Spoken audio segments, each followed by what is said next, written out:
masanib na operasyon laban sa iligal na droga ang isinagawa ng mga tauhan ng Philippine National Police at Philippine Drug Enforcement Agency ang nagresulta sa pagkakaaresto sa isang suspect at pagkaka-recover ng mahigit 2.7 milyong halaga ng hinihinalang shabu nitong Biyernes ng hapon sa Ampao, Lanao del Sur. Nito lamang ikalima ng Setyembre taong kasalukuyan. Ayon sa ulat, bandang alas 3:30 ng hapon nang isagawa ng mga operatiba mula sa Bacolod, Calawi Municipal Police Station, 1st PMFC ng Lanao del Sur Provincial Office, RPDEU Bar, SOO Bar ng PNP DEG, 45th Special Action Company, 4th Special Action Battalion ng PNP SAF at PIDEA Lanao del Sur Provincial Office ang isang bypass operation sa naturang lugar. Ang operasyon ay nauwi sa isang armadong engkwentro kung saan nagtamo ng sugat ang suspect.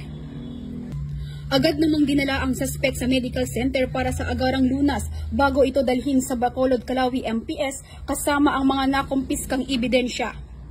Nakuha mula sa suspect ang tinatayang 406.9 gramo ng hinihinalang shabu na nagkakahalagang 2,766,920 pesos, bypass money, isang caliber 9mm pistol na may 10 bala, 6 na fired cartridges mula sa parehong baril, at iba pang non-drug items.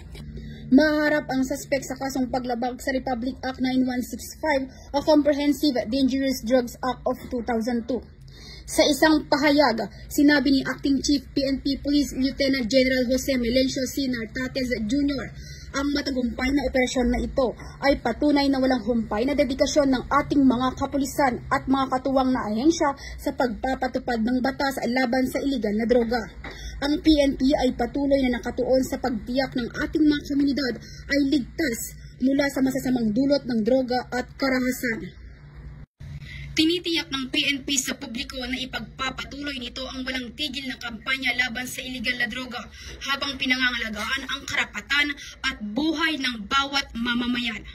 Mula rito sa rehiyon ng Bangsamoro, ako ang inyong Police News Network Correspondent, Patrolwoman Veronica Lagi, alagad ng batas, taga-taguyod ng Balitang Pulis.